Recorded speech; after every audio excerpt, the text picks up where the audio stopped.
Today we are going to make some dinner rolls made of hard white and kamut, and these are really nice soft dinner rolls, and you can make them ahead, even like a day ahead, and put the rolls in your pan like you were going to bake them and put them in your refrigerator, and then just bring them out the next day, say 3 hours or so before you want to bake them, and it works just fine. Or you can bake them just like immediately like you would normally, or you can even save, like today. What I'm going to do is, since this makes more rolls than what I need, because it's just the two of us here today, I'm going to put some in a pan and bake today, but I'm going to put some balls of dough in my freezer to be able to pull out later and use them as I need it. So follow along and let's make some nice soft part hard white, part kamut dinner rolls.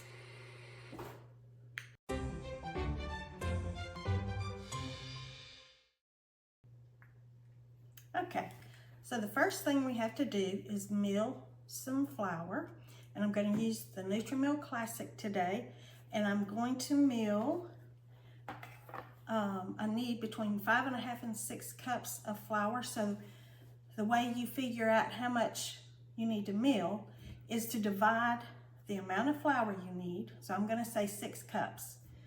Divide that by 1.5, and that will give you the amount of wheat to grind into flour. Now, it's not an exact, because it doesn't mean you're going to exactly have 6 cups of flour. You may have a tad more. It just depends on different wheats grind differently. And if you make it super fine flour, it may be more fluffy. But that's generally how I do it. And you know, sometimes I might have a tiny bit of flour left. Most of the time I don't have any flour left. So, but you will figure out what works best for you, as far as you'll be able to tell by the feel of your dough. And so anyway, so I need 4 cups of grain. So I'm going to use the part hard white and part kamut. And so I'm going to do 3 cups of the hard white. And I really like this Nutrimill Classic because I can put my grain in there and then start it. And I can even stop it if I need to. Whoops, let me put that one in. And here's my kamut. Now kamut, for those of you that don't know, kamut is an ancient grain. The rumor, well, I don't know if you'd say rumor, but the legend is, and we don't know if this is true or not, but legend has it that this is the grain that Noah had with him on the ark. Just an interesting fact or non-fact, whatever you want to call it. So now I'm going to mill my flour, and I'm going to set this. Usually when I do bread, the top knob is the motor speed and the bottom knob is the feed rate. And so I just generally leave the top knob facing the 9 o'clock position. That's the fastest. And then for the motor speed, or the feed rate, I should say, the feed rate, I'm going to pull it over to about maybe about the 1 o'clock. I can go, I've done it all the way over as far to the right as it would go. But, so you can be flexible on that. So I'm going to turn this on, and it's going to mill my flour.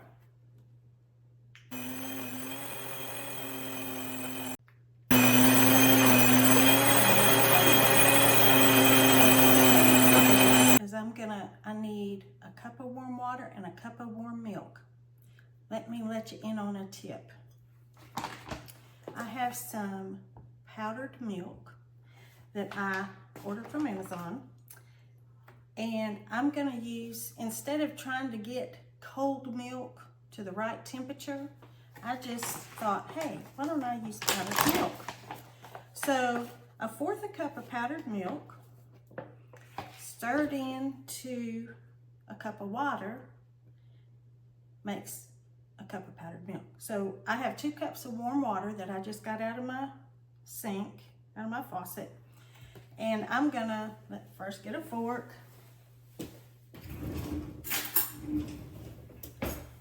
And I'm gonna stir this powdered milk. And you're like going, this is not gonna work, but it will.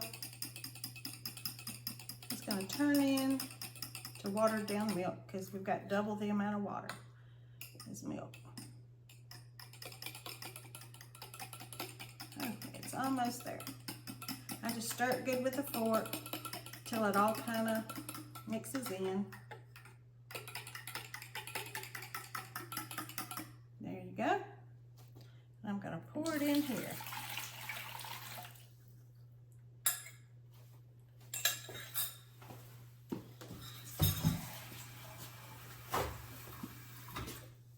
And I spilled a little bit, so wipe that up. Okay, so we've got our milk and water, and then we need, it calls for 6 cups of flour, up to 6 cups of flour. So I'm gonna put about half the flour. Here's the flour we made. Nice and pretty, whole grain, fresh milled flour. Gonna put about 2.5, 3 cups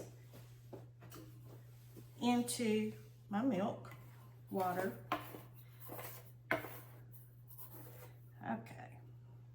And this is my Bosch Universal, and this does a great job of mixing just about anything and kneading just about anything. It does a great job.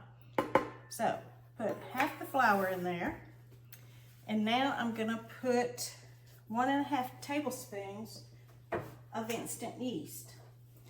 Now I use the SAF instant yeast, and they have 2 colored bags. I'm not exactly sure what the gold colored bag is for, but I use the red color bag. So SAF, it's an instant yeast, and that's what you need, okay? So 1.5 tablespoons. And I just eyeballed the half. So, okay, now you notice it's not in the SAF bag. It comes vacuum sealed in a bag. You open it up, and to me, it's just easier to keep in something like this. And I keep it in my freezer and pull it out when I'm ready to use. I don't let it warm up. I just pull it out, dump it in, put it back in my freezer. So, and I'll do that in just a second.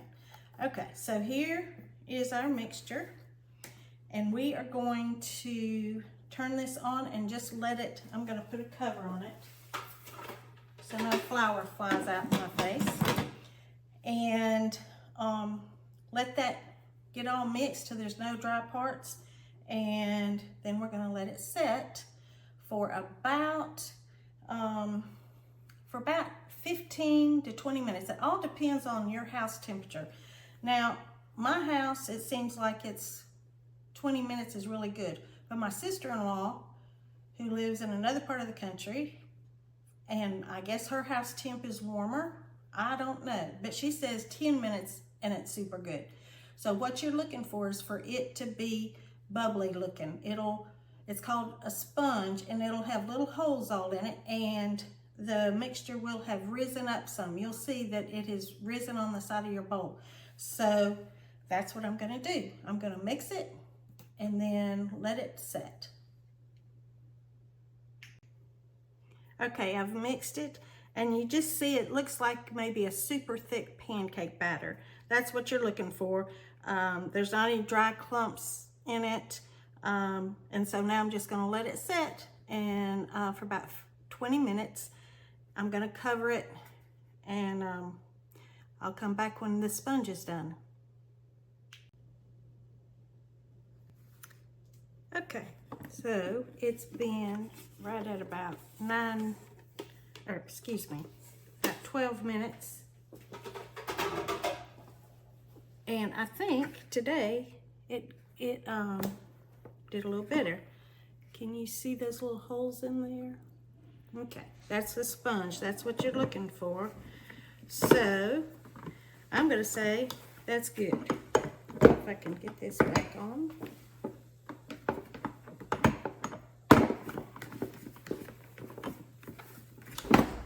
There we go. There, okay. So now we are gonna add 6 tablespoons of melted butter. And I melted this earlier, and so it's not hot, it's cool. 6 tablespoons melted butter. Get all that yumminess out of there. Okay. We're gonna add 2 eggs.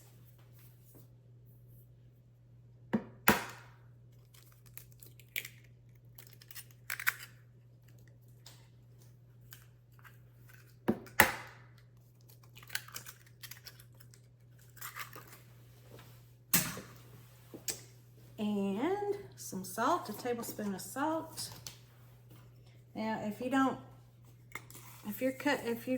think that's too much salt, you can always change it to what you like, but to me, this is perfect amount.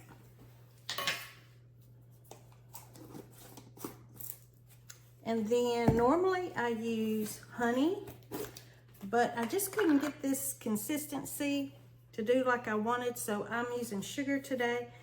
If you want to use honey, go ahead. You're going to need to add more flour because of the wetness of the dough. So anywhere from 1/2 to 2/3 cup, okay? That's kind of your call on that, your family's taste. I'm doing 1/2 cup of sugar. And I'm gonna mix that in just briefly.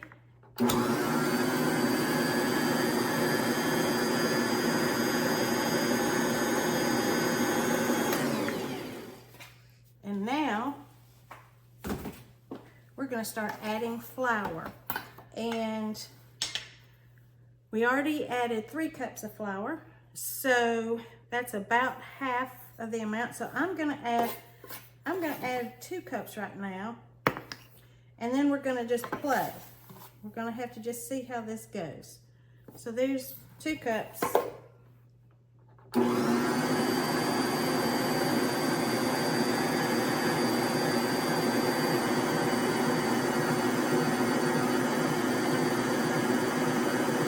Did you see how it kind of changed the way it looked?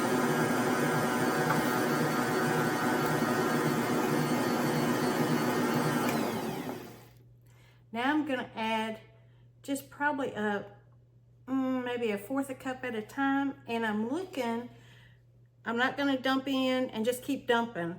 I'm looking for the dough to kind of start coming away from the sides. Now I will tell you that sometimes, I don't know why, depending on the humidity of the day, it will require more flour. This may be one of those days, especially because one of those eggs were really large eggs. Probably if I'd had medium-sized eggs, I don't know, but we'll see how this turns out.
used all of my flour, and I'm going for a tacky dough, and that's kind of tacky. Obviously this is nowhere near ready, because now that it's all mixed, we're going to knead it, and we're going to knead it until it kind of comes away from the wall totally, and it'll start making a ball. And when it gets really smooth and stretchy, and I'll show you what that looks like when it finishes. But I'm going to start kneading it now, and that just means in my Bosch mixer I'm going to knead it on a number 2. So let's go to number 2, and I'll be back.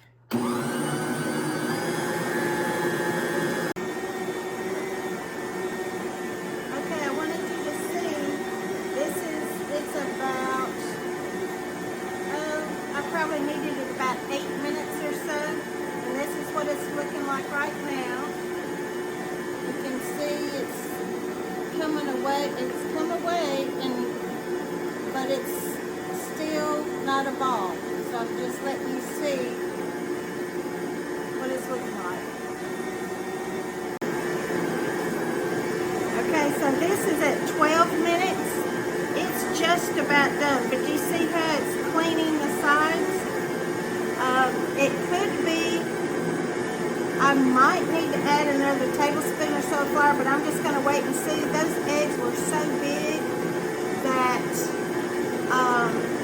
it might be a little too wet, but I'm just going to let it go another minute or 2, and we'll see how it does. But it's looking, yeah, I don't know if you can tell, it's kind of lightened in color. You want that to happen. If it hasn't lightened in color, it's usually not needed enough yet.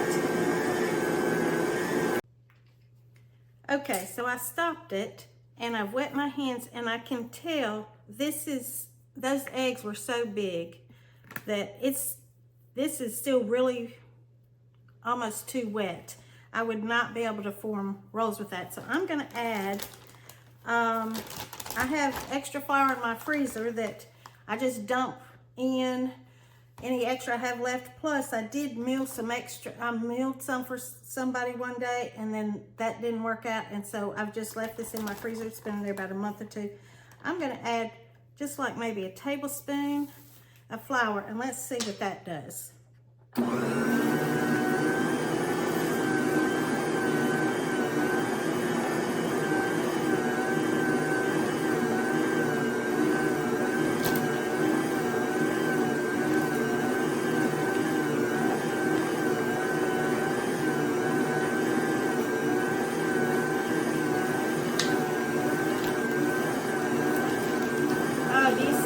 Better that is now. That's going to be better. It just needed another couple tablespoons of flour.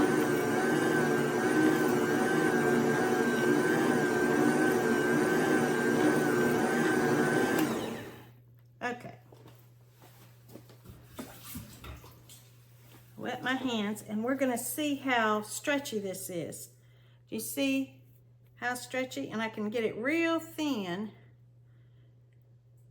That is, yes, it's tearing a little bit, but I might let it go another minute. Let's try another minute.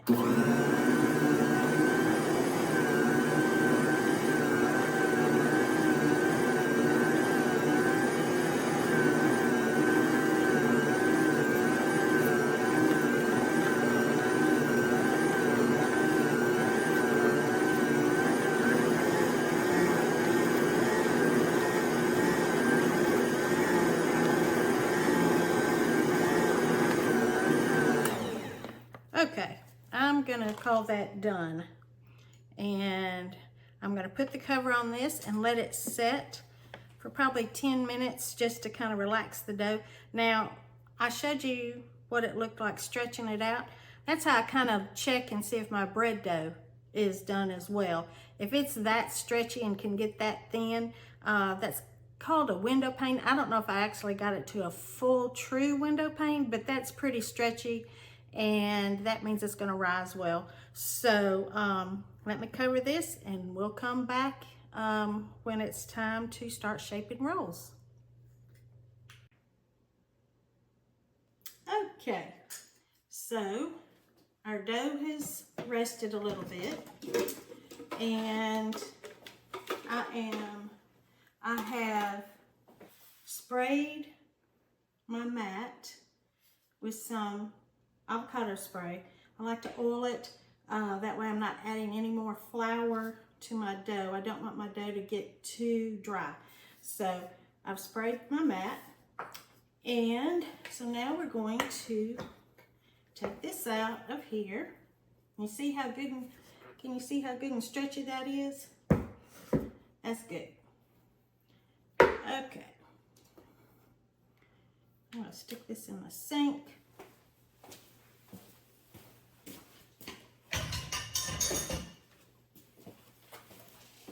Okay.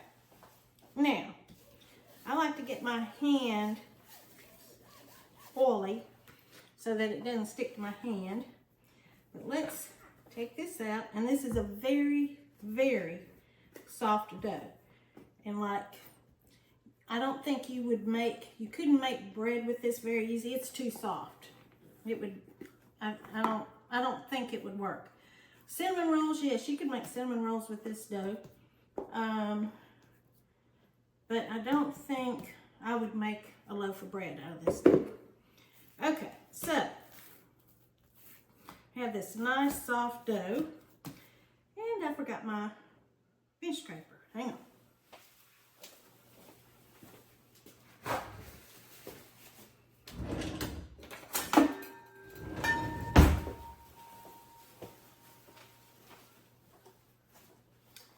Okay, I have a scale here, and I have covered it in saran wrap or plastic wrap, just because I can take the plastic wrap off, and it doesn't make my scale all greasy and have to wash it. So I like to do rolls about the size. If I've done them like 2.5 ounce size, and that would make a good, like if you are having a meal and you've got, say, some barbecued meat or something like that, and you want to make a little slider sandwich with it, that's a great size for that, about 2.5 ounces. I think I'm going to double check. I'm just going to kind of cut this in half and make it in amounts that I can fool with. Let's see here. That size right there, it's going to make too big a roll, but I'm going to see how many ounces it is. That's 2.8. That's too big. That would be a small hamburger bun size. So let's see what we got here. There's a 2.2. You know, I think that's going to be a good size, but it'll be easier if I just say, let's do 2 ounces. 2 ounces on the dot. So how about we try 2 ounces? So what I'm going to do is, and again, this dough is really soft, so you want to make it tight. So I'm going to kind of fold it over. You want to make a tight tension surface. Just kind of folded it over and squeezed underneath. And then I'm just going to kind of roll. I got my hands, like my fingers like that, and I'm rolling like that. And I'm going to put this in my pan, like that. Let's see how much this is. 2.4, I'm going to tear a little chunk off. 2.1, I think that's close enough. I'm going to fold it over. And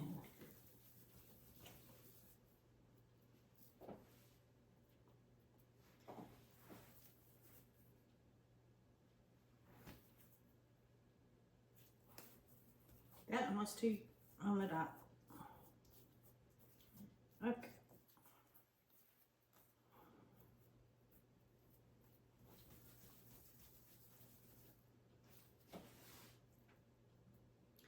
Okay, I can spread them apart in my pan. Oh, and I sprayed my pan with Pam, or not Pam, but anyway, you know what I mean. Lightly greased it. And if I wanted the rolls to spread out wider, put more space between them, but I think I want these rolls to kind of be taller.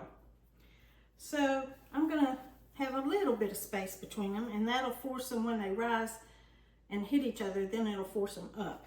So we're gonna do that. So I'm gonna try for going 4 across. This is a, what size is this? This is a 9-inch square pan. Now, I can do a big pan like this, but like I said, I don't need that many rolls. So I'm gonna fill this pan up. This is a 9-inch square. And then whatever's left, I'm gonna make rolls, balls of dough, put it on this pan, and I'm gonna stick that in my freezer and let them freeze hard. And then I'm gonna put those balls of dough in a freezer bag, and I can just pull out what I need after that. So, let me finish making these dough balls, and we shall return. Okay, so I have gotten, I finished rolling them. I have 16 rolls in this 9x9. They're 2-ounce size, and 11. So I have 27 rolls. Now, some of them that I'm going to stick in the freezer, I will let you know. Some of them are 2.1 ounces. A few of those are. So anyway, you have over 2 dozen rolls. So I'm going to put these in my oven on, I put it on proof, but I'm fixing to turn that off because I just let it get not quite so cool in there. And then I'm going to turn on my oven light, and we're going to let these rise till they're nice and puffy. And I'll show you what that looks like. And then we'll bake these and you'll see what they look like. So I let them raise in my oven for probably about 20 minutes maybe. You can see they've got nice and puffy. And well, maybe it's closer to 15 minutes. I let them raise with the light on in there. And then I turn my oven on to preheat. So after my oven just beeped at me saying it was ready. And so I'm gonna put these in the oven and let you see them when they come out.